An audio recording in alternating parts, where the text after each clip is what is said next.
আসসালামু আলাইকুম। আমি সরাসরি আপনাদের কাছে একটা প্রশ্ন রাখি।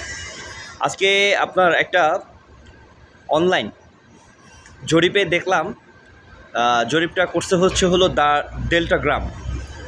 ডেল্টাগ্রাম নামে একটা প্রতিষ্ঠান। তারা জরিপ করছে তারেক রহমানের এই দীর্ঘদিন, এই যে মানে 4 মাস বা 5 মাস যে কদিনই সময় তারা ক্ষমতায় আছে, এই ক্ষমতা থাকা অবস্থায় সে কতটুকু ভালো কাজ করছে তার কাজের উপরে ভিত্তি করে সে মানে তার মানুষের প্রায় পঁয়ত্রিশশোর মতো মানুষ এইখানে ভোট করছে।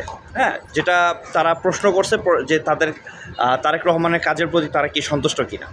তো প্রায় পঁয়ত্রিশশো মানুষের মাঝখানে আপনার 75.3% মানুষ রায় দিছে যে তারেক রহমানের এই কাজের প্রতি তারা সন্তুষ্ট।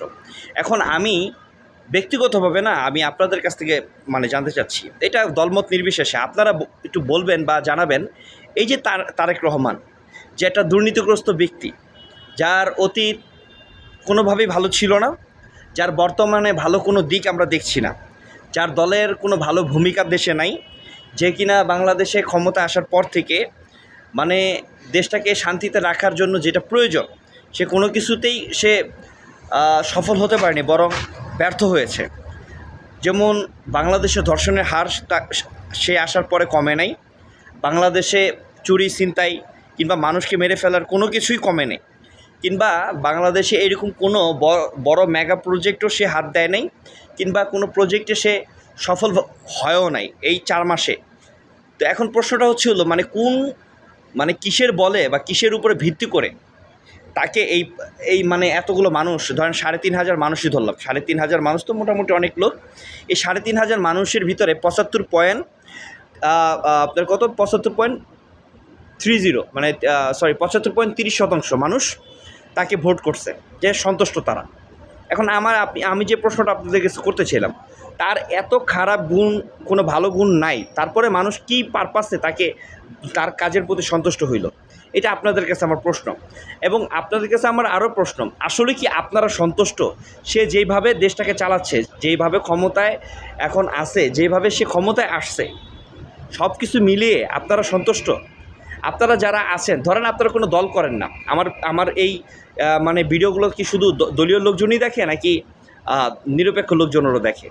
তা আমি আপনাদের উদ্দেশ্যেই বলছি যে আপনারা নিজেরা একটু চিন্তা করে একটু জানাবেন, আমার কমেন্টে একটু জানাবেন যে আসলেই কি সে যা কাজ করছে সেগুলো কি সন্তুষ্টমূলক, তার কাজগুলো কি সন্তুষ্টমূলক ছিল। আমি মনে করি যে আসলে কি বাংলাদেশে তারেক রহমানের ক্ষমতায় আসার পর তার মোটামুটি একটা ক্ষমতা, দেশ চালানোর একটা শাসন ব্যবস্থার মোটামুটি একটা অভিজ্ঞতা ছিল। বাট তারেক রহমান আসার পরে মনে হইতেছে যে ডাক্তার ইউনূস আর তারেক রহমান দুজন একই জিনিস। ঠিক আছে, তাদের তাদের কোনো ধরনের কোনো যোগ্যতা নেই, তাদের ভিতরে আমি এরকম কোনো কিছুই দেখলাম না যে তারা যেরকম ডাক্তার ইউনূস যেরকম একটা ব্যবসায়ী, সে ব্যবসায়িকভাবে সে মনে করেন কিভাবে ব্যবসা করা যায়, দেশ বিক্রি করে বা দেশকে একটা খারাপ দিকে ঠেলে দিয়ে যেভাবে একটা ইনকাম করা যায় সেটা করছে। আবার এখন তারেক রহমান ক্ষমতায় আসছে, সে আইসেও তার প্রক্রিয়াটা একই, কিভাবে মানুষকে একটা বোকা বানানো যায় এবং মানুষকে বোকা বানিয়ে কিভাবে টাকা লুটপাট করা যায় সেই প্রক্রিয়া করছে। যেরকম সেটার উদাহরণস্বরূপ হলো এই যে বাংলাদেশে একটা আপনার বিশাল বড় বাজেট করছে, অনেক বড় বাজেট সে এবারকার পাশ করছে। তো এখন এই বাজেট পাশ করাতে এই দেশের মানুষের কতটুকু লাভ হয়েছে, লোকসান হয়েছে, সেটা তো মানুষ আস্তে আস্তে বুঝতে পারবে, মানুষ সেটা উপলব্ধি করতে পারবে। তাদের দলের নেতাকর্মীরা যে ধরনের উদ্ভট কথাবার্তা বলে, কিছুদিন আগে তো আপনারা শুনছেন যে তাদের দলের এক নেতা বলতেছিল যে বাংলাদেশে আপনার মেয়েকে বা আমার ভাইকে বা আমাদের পরিবারের কাউকে যদি বিয়ে শাদিতে দেই তো সেখানে তারা করতে পারবে না, কি বলে এই 100 জনের উপরে তারা কোনো ধরনের বড় ধরনের কোনো অনুষ্ঠান করতে পারবে না, এবং তারা যদি করতে যায় সেখানে আপনার 100 জন লোক যদি হয়, 100 জন লোক হলে কোনো সমস্যা নেই, কিন্তু 100 জন লোকের উপরে যদি হয় তাহলে তাদেরকে ট্যাক্স দিতে হবে। এখন আমার ভাই বোন বা আমার পরিবারের পরিজনের কাউকে বিয়ে দিব, সেটার জন্য আমি তাদেরকে ট্যাক্স দেবো, এটার তো কোনো দেখতেছি না। তো এই হলো বিএনপি সরকারের নেতাকর্মী এবং বিএনপি সরকার প্রধানের মাথার ভিতরে যে একটা কোনো ভালো কোনো কিছুই নাই, এবং তারা যে দেশটাকে ভালোভাবে চালানোর মতো কোনো ধরনের অ্যাবিলিটি তাদের নাই বা তারা কোনোভাবেই এই দেশটাকে সুন্দরভাবে সাজানোর ক্ষমতা রাখে না, সেটা প্রমাণ হলো তাদের এই উদ্ভট কথাবার্তাগুলো। তাদের নেতাকর্মীদের কথাবার্তাগুলো একটু খেয়াল করবেন, তারা নেতাকর্মীরা কী ধরনের কথাবার্তা বলে। প্রত্যেকটা মানুষের নির্দিষ্ট একটা যোগ্যতার প্রয়োজন পড়ে।